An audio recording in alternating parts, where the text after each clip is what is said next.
আমি নূপুর। আমি চাকমা হলেও নন্দীগ্রামের সবচাইতে সুন্দরী ও তরুণী আদিবাসী মেয়ে ছিলাম। আমি একজন আদিবাসী চাকমা মেয়ে। চাকমা মেয়েদের পোশাক আশাক এমন, এটা সাধারণত প্রত্যেকটা মানুষের কিছুটা হলেও ধারণা আছে। আমি প্রত্যেক দিন রাতে অরিন্দমবাবুকে ফুল দিতে যেতাম। যেহেতু আমি বাজারে ফুল বিক্রি করতাম, এবং একদিন অরিন্দমবাবু সুযোগ বুঝে আমার হাত দুটি ধরে অনেক ভালোবেসে বলেছিলেন, নূপুর, তোকে দেখে আমি আর থাকতে পারছি না। আমি অরিন্দমবাবুকে বলেছিলাম, আমার বয়স হয়নি, আর আমার প্রেম করার বয়স হয়নি। ভালো, এটা কি জিনিস সেটা এখনো বুঝি না। কিন্তু অরিন্দমবাবু বললেন, আরে অনেক দিন থেকেই চেষ্টা করছিলাম তোর কাছে আসা, কিন্তু আমি ভয় পাচ্ছিলাম। তুই শুধুমাত্র একবার আমাকে একটা সুযোগ দিন। আমি বলেছিলাম, আমি আপনাকে কি সুযোগ দিব? আমার তো সুযোগ দেওয়ার বয়স হয়নি। এই বয়সে আমার সম্ভব না। আমি তো আপনার মেয়ের বয়সী, মাত্র 13 বছর বয়স আমার। কিন্তু অরিন্দমবাবু আমার কোনো কথা শোনেনি। তারপর প্রত্যেক দিন রাতের অন্ধকারে অরিন্দমবাবু আমাকে নিজের ইচ্ছামতো, অরিন্দমবাবু আমার পিছু ছাড়েনি, এবং আমি বাধ্য হয়ে পাগলের মতো তার কথা বিশ্বাস করে তাকে নিজের সব কিছু দিয়ে বসেছিলাম। অরিন্দমবাবু আমাকে দেখে বলেছিল, নূপুর, তুই চাকমা মেয়ে হলেও সবার চাইতে আলাদা, এবং তোকে দেখে তো যে কেউ তোর প্রেমে পড়ে যাবে। কিন্তু সাবধান থাকিস। যে কোনো পুরুষ মানুষের মিষ্টি কথায় পড়ে গিয়ে নিজের জীবনটা কিন্তু নষ্ট করিস না। এবং অরিন্দমবাবুর মিষ্টি কথাতেই আমি নিজের সবকিছু তাকে দিয়ে বসেছিলাম, কারণ আমি তার উপর অনেক ভরসা করেছিলাম। আসলে আমরা যেহেতু চাকমা ছিলাম, তাই আমরা শাড়ি পরতাম। আমাদের শাড়ি হাঁটুর উপর থেকে থাকত, এবং আমাদের খোপায় ফুল থাকত। আমাদের সাজগোজ তাই কিন্তু এরকম। কিন্তু আমি চাকমা হলেও ভীষণ ফর্সা ছিলাম। তাই নন্দীগ্রামে প্রত্যেকটা পুরুষ মানুষ শুধুমাত্র আমার সৌন্দর্য দেখে আমাকে নিজের কাছে পাওয়ার জন্য সবাই পটানোর অনেক চেষ্টা করত। কিন্তু আমি কারো মিথ্যে প্রেমের জালে পড়েনি। আমি নিজেকে ধরে রেখেছিলাম। কিন্তু আমি যখনই অরিন্দমবাবুকে ফুল দিতে যেতাম, তখনই সে আমার দিকে তাকিয়ে থাকত। যেহেতু আমি ভীষণ ফর্সা ছিলাম, আমি তাকে অনেক ভালো মানুষ ভেবেছিলাম, কারণ উনার চোখের দিকে তাকালে একটা সততার আভাস পেতাম।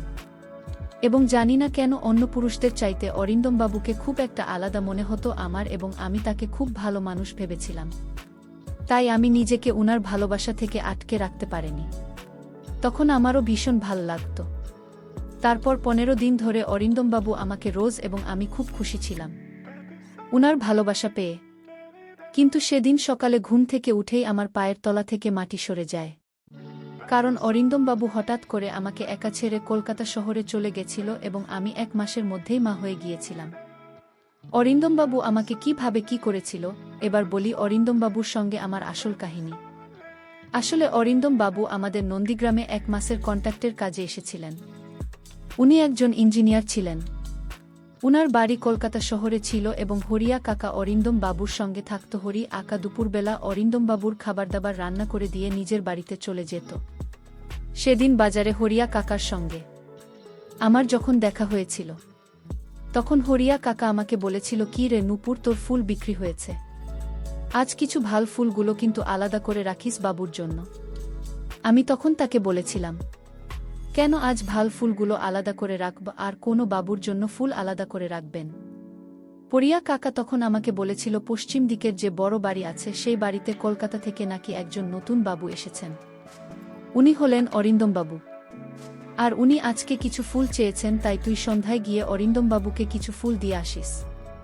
হরিয়া কাকার কথা শুনে সেদিন আমি আমার বাড়ি ফেরার আগে পশ্চিম দিকের বড় বাড়িতে গিয়েছিলাম সাহেবকে ফুল দিতে। তারপর ওই বড় বাড়ির সামনে এসে যখন আমি দরজাটা ঠকঠক করলাম, তখন ভেতর থেকে একটা বাবু বেরিয়ে এলেন। উনি ভীষণ তরুণ ও সুন্দর ছিল দেখতে, এবং উনাকে দেখে সাহেবের মতোই লাগছিল। তারপর উনি আমার পা থেকে মাথা পর্যন্ত আমার দিকে খুব ভালোভাবে তাকিয়ে দেখলেন। তারপর আমার হাতে ফুলের ঝুড়িটা দেখে বাবু বললেন, তাহলে তুমি আমাকে ফুল দিতে এসেছ?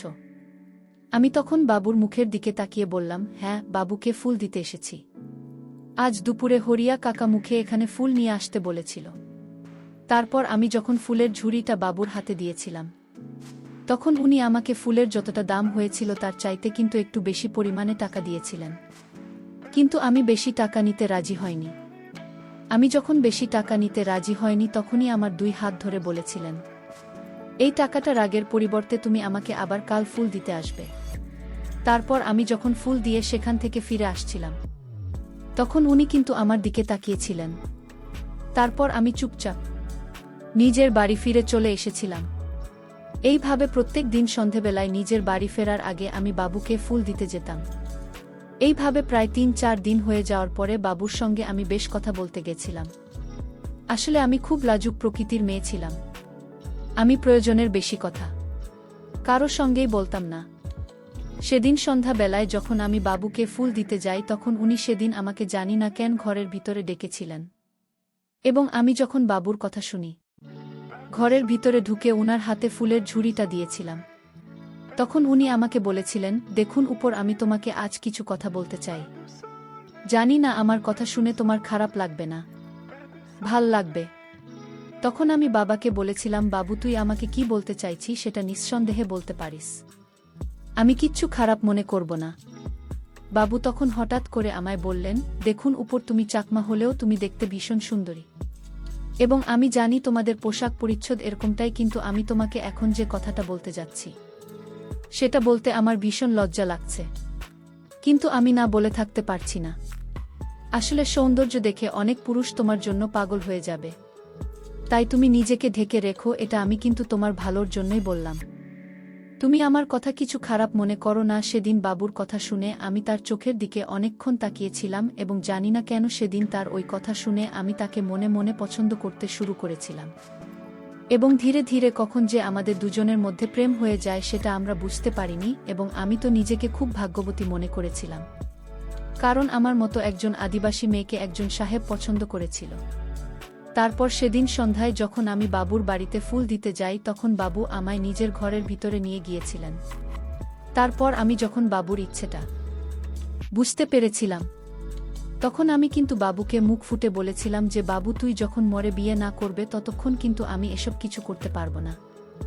আমি জানি তুই ওকে সত্যিকারের খুব ভালোবাসিস, কিন্তু এই সব ভালোবাসা স্বামী স্ত্রীর মাঝে হয়, কিন্তু আমি তো তোর স্ত্রী নেই, তাই যেদিন তুই আমাকে বিয়ে করবি সেদিন তুই পাবি। তারপর বাবু আর আমাকে কোনোদিনও সবের জন্য জোর করেনি। তারপর 2 দিন পরেই বাবু একজন পণ্ডিতকে ডেকে নিজের ঘরের মধ্যেই আমাকে বিয়ে করেছে, এবং আমাকে বলেছিল আমি যাতে বিয়ের কথাটা এখন কাউকে না বলি। তাই বাবুর কথা মতো আমিও এই বিয়ের কথাটা আমার বাড়ির লোককেও বলিনি। যে বাবু সাহেব আমাকে বিয়ে করেছিলেন সেদিন বিয়ে করার পরে প্রত্যেক দিন অরিন্দম বাবু আমার সঙ্গে নিজের পূরণ করতেন, কখনো দুপুরে কখনো সন্ধ্যায়, তার যখন ইচ্ছে হতো। এবং এই কথাটা কিন্তু কেউ জানত না যে আমার সঙ্গে অরিন্দম বাবুর বিয়ে হয়েছিল, কারণ আমরা লুকিয়ে দেখা করতাম।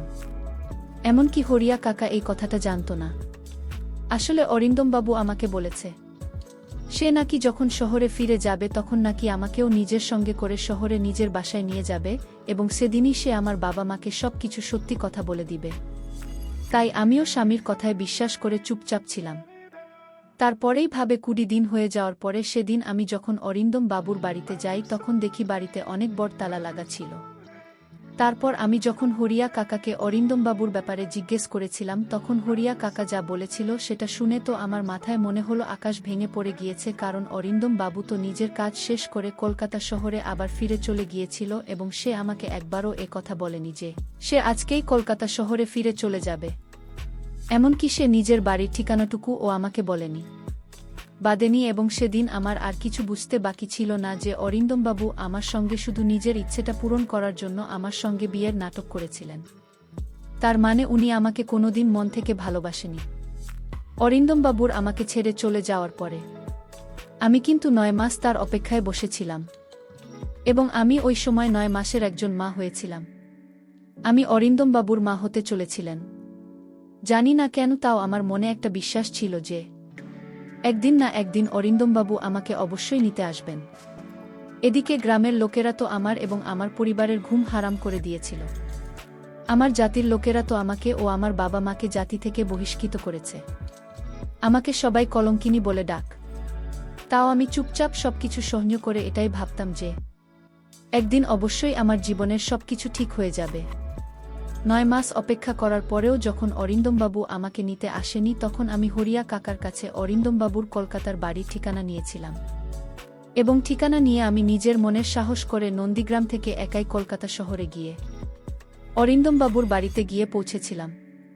তারপর সেখানে গিয়ে দেখি অরিন্দমবাবুর অনেক বড় বাড়ি, এবং সে পুরো বাড়িটি কর্মচারীরা ফুল দিয়ে খুব সুন্দর করে সাজিয়ে তুলেছিল। আমি বুঝতে পেরেছিলাম এখানে কোনো অনুষ্ঠান হচ্ছে। তারপর আমি যখন বহু কষ্টে বাড়ির ভেতরে প্রবেশ করলাম তখন দেখলাম একজন ভদ্রমহিলা সবাইকে কাজের নির্দেশ দিচ্ছিলেন। তারপর ওনার নজর যখন আমার উপরে পড়ল তখন উনি আমাকে জিজ্ঞেস করলেন, এই মেয়ে তুমি আমার ঘরে কি করছো, এবং তুমি তো 9 মাসের গর্ভবতী মনে হচ্ছে। তুমি এখানে কিসের জন্য এসেছো? তুমি কি আমার বাড়িতে কোনো কাজ করতে চাও? কিন্তু তুমি গর্ভবতী হয়ে কিছুই তো কাজ করতে পারবে না, এবং তোমার অবস্থাও খুব খারাপ লাগছে। তুমি কি খাবার দাবারও ঠিকঠাক খাওনি নাকি? আরে তুমি কিছু বল, তুমি এভাবে চুপচাপ দাঁড়িয়ে থাকলে আমি তোমার ব্যাপারে কিছুই জানতে পারবো না। আমি তখন উনার সামনে হাত জোড় করে বললাম, মা, আমি অরিন্দম বাবুর সঙ্গে দেখা করতে চাই। ঠিক ওই সময় অরিন্দম বাবু উপর থেকে নিচে নামতে আমার দিকে দেখতে আমার সামনে এসে দাঁড়ালেন। তারপর আমি যখন 10 মাস পরে আমার স্বামীকে নিজের চোখের সামনে দেখলাম তখন আর পা ধরে প্রণাম নিতে গেলাম। ঠিক তখনই অরিন্দম বাবুর মা আমার হাত ধরে বললেন, এই মেয়ে তুই এসব কি করছিস? আমি তখন নিজের কপাল থেকে চুল সরিয়ে দিয়ে বললাম, আমি অরিন্দমবাবুর স্ত্রী এবং আমি উনার বাচ্চার মা হতে চলেছি। অরিন্দমবাবুর মা তখন আমার হাত ধরে বললেন, তোর কি মাথা খারাপ হয়ে গেছে? তোর মতো একটা চাকমা মেয়েকে আমার ছেলে বিয়ে করবে? আমার ছেলের 2 দিন পরে বিয়ে আছে, তাই এসব তামাশা একদম এখানে করবি না। তাই এখান থেকে চুপচাপ বেরিয়ে যায়। তোর মতো যে কোনো রাস্তার মেয়ে সে বলবে যে সে আমার ছেলের স্ত্রী আর আমরা সেটা মেনে নেব। ওই সময় আমি কিন্তু অরিন্দমবাবুর চোখের দিকে তাকিয়েছিলাম। তখন উনি আমাকে যা বলেছিলেন সেটা শুনে তো আমার পায়ের তলা থেকে যেন মাটিটায় সরে গিয়েছিল। কারণ উনি আমাকে বলেছিলেন, কে তুমি? আমি তোমাকে চিনি না। আর আমার বাড়িতে এসব ঝামেলা না করে চুপচাপ তুমি বাইরে বেরিয়ে চলে যাও। কারণ 3 দিন পরেই আমার বিয়ে আছে। তারপর তারা আমাকে জোর করে বাড়ি থেকে বের করে দিয়েছিল। বাড়ি থেকে বের করে দেওয়ার পরেও আমি কিন্তু অরিন্দম বাবুর বাড়ির সামনে বসেছিলাম। আমি কিন্তু হার মানিনি এবং তাদের আমাকে অনেকবার বলার পরেও যখন আমি সেখান থেকে কোথাও যাইনি তখন অরিন্দম বাবুর মা আমাকে বলেছিলেন, এই মেয়ে তুই যদি এখান থেকে না যাস তাহলে আমি কিন্তু পুলিশ ডাক। উনার কথা শুনে আমি কিন্তু তাও তাদের বাড়ির সামনে থেকে কোথাও যাইনি। আমি চুপচাপ ওখানে বসেছিলাম। তারপর অরিন্দম বাবুর মা যখন পুলিশ ডেকে আমাকে পুলিশের হাতে দিয়েছিলেন তখন আমি পুলিশকে কিন্তু সবকিছু সত্যি কথা বলতে বাধ্য হয়েছিলাম যে আমার সঙ্গে 10 মাস আগে অরিন্দম বাবুর সঙ্গে আমার বিয়ে হয়েছিল। তারপর পুলিশ যখন আমার অসুস্থ শরীর দেখে আমাকে একটা সরকারি হাসপাতালে নিয়ে যায়, সেই হাসপাতালের এক নার্স আমার অনেক সাহায্য করেছিল। এমনকি ওই সেবিকা পুলিশকে গিয়ে বললেছিল কিছুদিনের মধ্যেই কিন্তু আমার বাচ্চা হবে এবং ওই বাচ্চার ডিএনএ ও অরিন্দমবাবু ডিএনএর সঙ্গে টেস্ট করলে কিন্তু সব কিছু সত্যি কথা প্রমাণ হয়ে যাবে। তা সত্ত্বেও কিন্তু অরিন্দমবাবু আমাকে গ্রহণ করতে রাজি ছিলেন না। এমনকি অরিন্দমবাবু তো আমার সামনে পুলিশকে বলেছিলেন, আমার এই চাকমা মেয়েটাকে দেখতে ভাল লেগেছিল, তাই আমি তার সাথে রাত। তার মানে তো এই নয় যে আমি একজন চাকমা মেয়েকে নিজের বাড়ির বুক করব। তারপর পুলিশে যখন আমার কথায় বিশ্বাস করে, অরিন্দমবাবুকে আমার সামনে তাকে জেলে ভরার হুমকি দিয়েছিল, তখন আমি পুলিশের পা ধরে বলেছিলাম, বাবু দয়া করে মোর স্বামীকে কোনো শাস্তি দেবেন না। ওটা মোর স্বামী, আমি আমার স্বামীকে কোনো কষ্ট দিতে পারব না। তা সত্ত্বেও কিন্তু অরিন্দমবাবু আমাকে গ্রহণ করতে রাজি ছিলেন না। আর এদিকে আমি তাও বিশ্বাস করে বসেছিলাম যে আমার ভালোবাসার জয় হবে এবং কাউকে শাস্তি দিয়ে নয়, তাকে ভালোবেসে তার মন জয় করা যাবে। এদিকে অরিন্দমবাবুর বাড়িতে ও সব কিছু প্রকাশ হয়েছিল এবং অরিন্দমবাবুর সঙ্গে যে মেয়েটার বিয়ে ঠিক হয়েছিল তারাও সব কিছু জানার পর এই বিয়েটা কিন্তু ভেঙে দিয়েছিল। এদিকে আমি খেয়ে না খেয়ে অরিন্দম বাবুর বাড়ির সামনে পড়ে থাকতাম।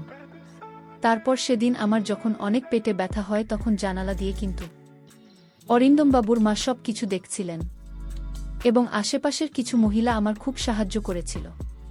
তারপর ওই সময় আমি যখন মা হয়েছিলাম তখন অরিন্দমবাবুর মা ও আমার কষ্ট দেখে নিজেকে আর সামলে রাখতে না পেরে আমার পাশে এসে আমার মাথায় হাত বুলিয়ে আমার হাত ধরে আমাকে সাহস দিয়েছিলেন এবং সেদিন আমি অরিন্দম বাবুর বাড়ির সামনেই কন্যা সন্তানের বাবা হয়েছিলেন।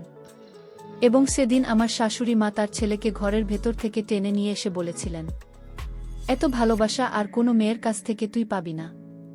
এই মেয়েটা তোকে অনেক ভালোবাসে এবং বুকে জড়িয়ে নে তোর সন্তানকে, কারণ তুই না মানলে ওটা তো সন্তান, তাই তাদেরকে আর কষ্ট দিস না। আমার বৌমা এবং আমার নাতনিকে গ্রহণ করে ঘরের ভিতরে নিয়ে চলে। কারণ নূপুরের জায়গায় যদি অন্য কোনো মেয়ে থাকতো তাহলে আজ তোকে কিন্তু জেলে ভরে দিতে পারত। কিন্তু নূপুর সেটা করেনি। ভালোবাসা দিয়ে তার স্বামীর মনটাকে জয় করে নিয়েছিল এবং তার শাশুড়ি মাকে।